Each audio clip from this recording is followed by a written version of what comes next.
Bonjour tout le monde, Mathieu Lessard, président du syndicat de l'enseignement du Lanaudière. Dans ce cours vidéo, je vous présente les grandes lignes de la consultation sectorielle.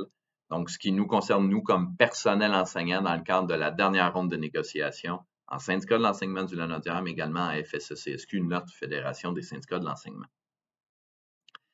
Cette demande de consultation-là se fait sur une base individuelle. Vous avez évidemment eu le lien pour compléter la consultation et vos réponses seront évidemment jointes à l'ensemble des réponses que le personnel enseignant de la FSE-CSQ qui auront également jusqu'au maximum là, avant le 30 septembre pour compléter la consultation.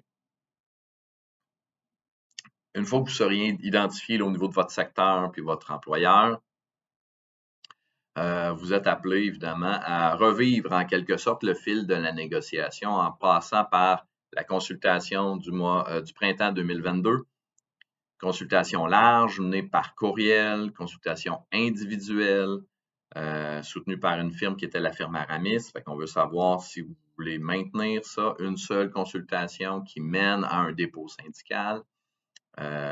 Consultation individuelle également. Est-ce que vous souhaitez maintenir un tel type de consultation qui prenait en considération tous les secteurs et les spécificités, même des plus petits groupes là, dans la fédération? Tout ça, ça amenait à un dépôt. Puis on va vous questionner sur le dépôt syndical contenant une cinquantaine de revendications qui touchaient encore à l'ensemble des secteurs, en lien aussi avec le contexte de rareté de personnel qui s'exprime de façon différente d'un champ ou d'une région à l'autre, mais n'en demeure pas moins qu'on veut vous entendre par rapport à ça. Suite au dépôt, évidemment, il y a eu une négociation. On ne vous interpelle pas sur la manière avec laquelle ça s'est passé à la table de négociation. Vous n'y étiez pas. Par contre, on fait le saut par la suite à l'hypothèse de règlement, donc à la proposition qui vous avait été présentée là, à l'Assemblée générale. En ce qui nous concerne en deux temps, on veut justement savoir, est-ce que ces types d'assemblée-là en deux temps, c'est quelque chose qui serait à maintenir? Est-ce que la diffusion, comme ça a été fait au niveau local, en avance du projet de règlement, est-ce que c'est quelque chose qui est à faire? À l'ère des réseaux sociaux, devrions-nous réfléchir sur la manière de rendre publics les résultats des assemblées générales?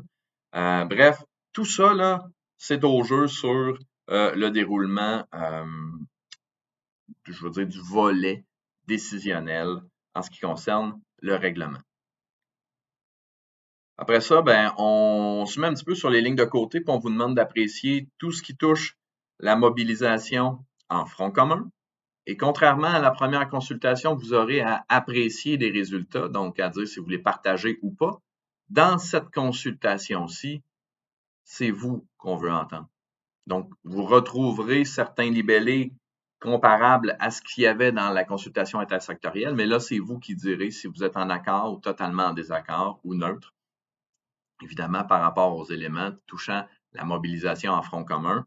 Mais il y aura également un volet sur la mobilisation sectorielle, parce que rappelez-vous, il y a eu des moments dédiés, il y a eu également de la mob sectorielle associée à certains enjeux de la négo, notamment la tâche et la composition de la classe. On veut avoir également votre mot sur la grève, sur la stratégie déployée en passant aussi par le mandat, comment vous avez vu ça. Donc, au-delà de ce qu'on a vu dans l'intersecto, personnellement, comment vous avez vécu le tout et comment vous voyez ça pour les années à venir, parce que le bilan, c'est le tremplin pour la prochaine. Et on termine sur le volet communication, évidemment, en front commun, mais également communication en centrale et FSA. Donc, on vous rappelle que c'est extrêmement important de participer à ce bilan-là parce que, comme je l'ai mentionné, c'est le tremplin vers la prochaine ronde de négociation. Rappelez-vous qu'il y a des décisions qu'on avait prises en bilan de négociation qui ont trouvé application dans la dernière ronde, notamment le fait de ne pas perturber les directions d'établissement. Cette question-là vous est même resoumise, à savoir, est-ce qu'on devrait reconsidérer ou pas cette position-là pour une éventuelle négociation? Fait que là, c'est à vous à nous mentionner comment vous voyez ultimement la prochaine, sans oublier évidemment qu'on devra apprécier la conjoncture, donc on n'ira pas s'attacher les mains à 100% suite au bilan comme organisation syndicale, mais on va devoir être très attentif à vos commentaires en lien avec ça. Donc, on vous rappelle que cette consultation-là doit se faire avant le 30 septembre.